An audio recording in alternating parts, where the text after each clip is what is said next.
ये भारत के लोकतंत्र के इतिहास में पहली बार हुआ है कि लोकसभा के चुनाव की घोषणा के बाद एक नेशनल पार्टी के नेशनल कन्वीनर को गिरफ्तार किया गया है।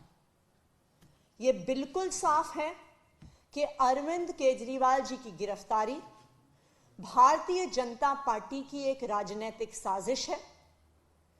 ईडी का उपयोग करके एक विपक्षी दल के राष्ट्रीय नेता को गिरफ्तार करना एक ऐसे केस में जिसमें 2 साल की इन्वेस्टिगेशन के बाद भी 1 रुपए की भी recovery of proceeds of crime नहीं हुई है, एक ऐसे केस में गिरफ्तार करना जहां पर आज तक ईडी कोर्ट्स के सामने कोई भी सबूत नहीं रख पाई है, सिर्फ और सिर्फ ये दिखाता है कि ये भारतीय जनता पार्टी का डर है, ये प्रधानमंत्री नरेंद्र मोदी जी का डर है।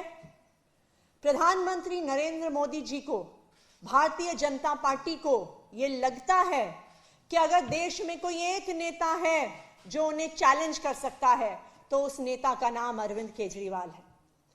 इसलिए भारतीय जनता पार्टी और प्रधानमंत्री नरेंद्र मोदी जी हर संभव कोशिश कर रहे हैं कि वो अरविंद केजरीवाल को कुचल दें, आम आदमी पार्टी को कुचल दें। तभी एक के बाद एक आम आदमी पार्टी के एक एक नेता को गिरफ्तार किया जा रहा है।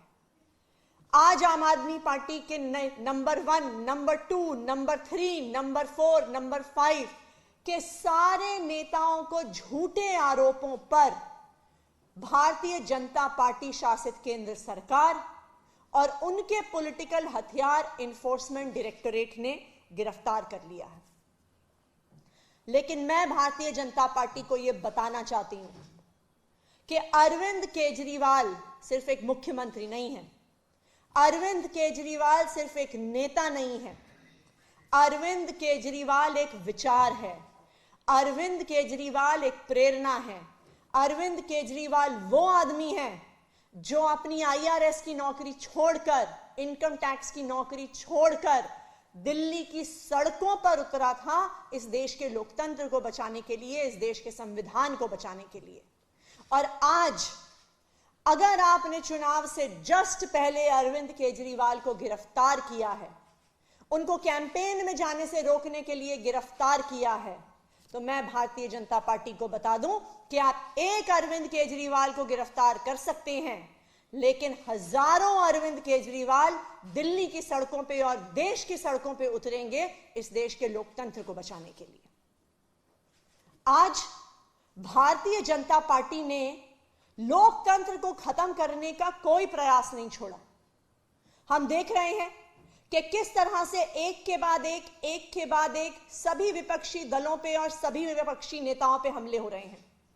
अगर वो भारतीय जनता पार्टी में चले जाते हैं तो उनके खिलाफ केस बंद हो जाते हैं, अगर वो भारतीय जनता पार्टी में जाने से मना कर देते हैं तो उन्हें उठा के जेल में फेंक दिया जाता है। दूसरी तरफ हमने देखा है कि किस तरह से कंपनियों को ईडी और सीबीआई के माध्यम से डरा के, धमका के, उन पे केस करके उनसे इलेक्टोरल बॉन्ड्स के माध्यम से हजारों करोड़ की उगाही करी है भारतीय जनता पार्टी ने। एक तरफ हेमंत सोरेन की गिरफ्तारी होती है, दूसरी तरफ कांग्रेस पार्टी का बैंक अकाउंट फ्रीज होता है। ये आने वाले लोकसभा चुनाव को, पूरे देश में होने वाले चुनाव को अफेक्ट करने का तरीका है, विपक्ष को खत्म करने का तरीका है। ये चुनाव को चोरी करने का अगर तरीका नहीं है तो क्या है? आप सारे विपक्षी नेताओं को जेल में डाल दोगे, आप सारी पार्टियों के बैंक अकाउंट फ्रीज कर दोगे, तो कोई भी चुनाव कैसे लड़ेगा? लेकिन मैं भारतीय जनता पार्टी को यह बता दूं कि जो आप ये विपक्ष के खिलाफ, जो आम आदमी पार्टी के खिलाफ, जो अरविंद केजरीवाल के खिलाफ साजिश कर रहे हैं, इसका जवाब दिल्ली आपको देगी, इसका जवाब पंजाब आपको देगा, इसका जवाब पूरा देश आपको देगा। आज एक और चिंता भी है हमारी। देश में पहली बार एक सिटिंग चीफ मिनिस्टर जिनके पास Z+ सिक्योरिटी है, Z+ सिक्योरिटी कवर है, उनको अरेस्ट किया गया है। अब अरविंद केजरीवाल, दिल्ली के मुख्यमंत्री अरविंद केजरीवाल जी की सिक्योरिटी के लिए कौन जिम्मेदार है? आज वो ईडी के ऑफिस के अंदर है, उस ऑफिस के अंदर कौन जा रहा है, क्या लेके जा रहा है, इसके लिए कौन जिम्मेदार होगा? तो ये एक बहुत बड़ी चिंता आम आदमी पार्टी की भी है, ये एक बहुत बड़ी चिंता देश की भी है कि क्या केंद्र सरकार ईडी की कस्टडी में अरविंद केजरीवाल को पर्याप्त सिक्योरिटी दे रही है कि नहीं दे रही है। ये केंद्र सरकार का अपना असेसमेंट है कि वो Z+ सिक्योरिटी की आवश्यकता रखते हैं, और एक Z+ सिक्योरिटी की आवश्यकता रखने वाले एक सिटिंग चीफ मिनिस्टर को कस्टडी में रखते हुए ईडी ने उनका क्या सिक्योरिटी का अरेंजमेंट किया है, इस बात को केंद्र सरकार को देश के सामने रखना होगा। Thank you. मैम, आपको क्या लगता है सिक्योरिटी वाला जो आपने सवाल खड़ा किया है, क्या लग रहा है किसी तरीके की साजिश आपको लग रही है कि हो सकती है, या किस तरीके का कंसर्न आप जता रही हैं? देखिए, अरविंद केजरीवाल जी एक Z+ सिक्योरिटी के प्रोटेक्टी हैं। अरविंद केजरीवाल जी इस देश के इतिहास में पहली बार अरेस्ट हुए सिटिंग चीफ मिनिस्टर हैं। हेमंत सोरेन जी की भी जब गिरफ्तारी हुई थी, उन्होंने गिरफ्तारी से पहले इस्तीफा दे दिया था।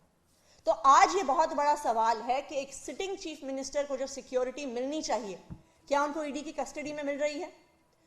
कौन उस ईडी के ऑफिस में अंदर जा रहा है?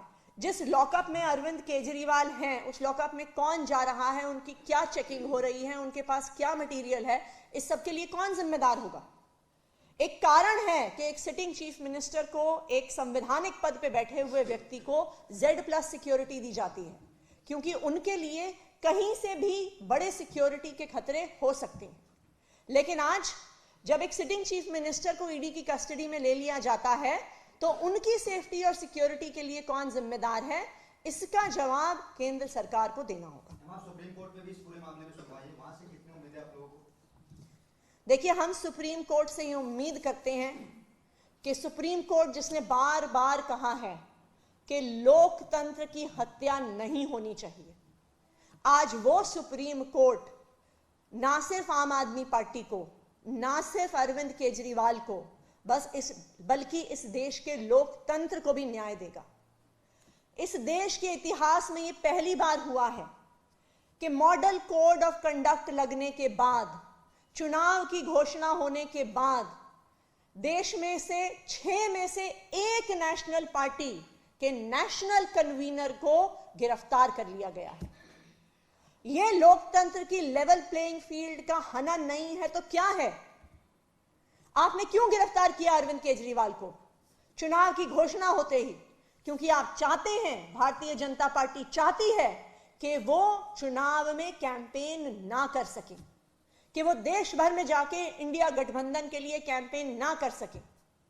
तो ये देश के इतिहास में, इस देश के लोकतंत्र के इतिहास में पहली बार हुआ है, और हम सुप्रीम कोर्ट से उम्मीद करते हैं कि सुप्रीम कोर्ट ने जब भी लोकतंत्र की हत्या करने की कोशिश करी है भारतीय जनता पार्टी ने, चाहे चंडीगढ़ के मेयर के चुनाव में, चाहे इलेक्टोरल बॉन्ड्स के माध्यम से, तो सुप्रीम कोर्ट ने सामने आके लोकतंत्र को बचाया है।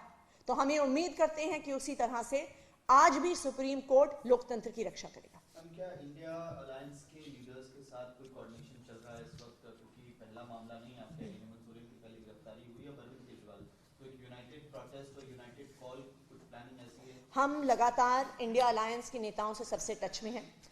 उनमें से कई लोग अरविंद केजरीवाल जी के परिवार से बात भी कर चुके हैं। हमारी भी कई नेताओं से बात हुई है, और इंडिया गठबंधन के सभी प्रमुख नेताओं ने फोन पर भी और ट्विटर और मीडिया के माध्यम से भी अरविंद केजरीवाल और आम आदमी पार्टी के लिए एक सॉलिडारिटी दिखाई है। ये लड़ाई सिर्फ आम आदमी पार्टी और अरविंद केजरीवाल की नहीं है, आज ये लोकतंत्र के लिए लड़ाई है। आप मॉडल कोड ऑफ कंडक्ट लगने के बाद, चुनाव की घोषणा होने के बाद, विपक्ष के एक प्रमुख नेता, एक राष्ट्रीय पार्टी के राष्ट्रीय अध्यक्ष को अगर गिरफ्तार कर रहे हैं, तो ये चुनाव को प्रभावित करने का अगर तरीका नहीं है तो और क्या? Thank you. आप लोग प्रोटेस्ट की बात कर रहे थे, सड़क पर उतरने की बात कर रहे थे, वो क्या आज दिल्ली और देश भर में होने जा रहा है? बिल्कुल प्रोटेस्ट होगा, लेकिन आज केंद्र सरकार का जो डर है वो दिल्ली की सड़कों पे भी दिख रहा है। आज आम आदमी पार्टी के ऑफिस को एक छावनी बना दिया गया है। आम आदमी पार्टी के ऑफिस के सामने 2 से 2,500 पुलिस वाले खड़े हैं। आम आदमी पार्टी के ऑफिस की सड़क के सामने हजारों पैरामिलिट्री फोर्सेस वाले खड़े हैं। पूरी दिल्ली से, पूरे देश से पुलिस को और पैरामिलिट्री फोर्सेस को इकट्ठा किया गया है। क्यों? क्योंकि भारतीय जनता पार्टी को डर है। उनको पता है कि वो अरविंद केजरीवाल को जेल में डाल के लोकतंत्र की हत्या करने की कोशिश कर रहे हैं, और वो पुलिस के माध्यम से, पैरामिलिट्री फोर्सेस के माध्यम से अब दिल्ली के लोगों की और देश की लोगों की आवाज को भी बंद करने की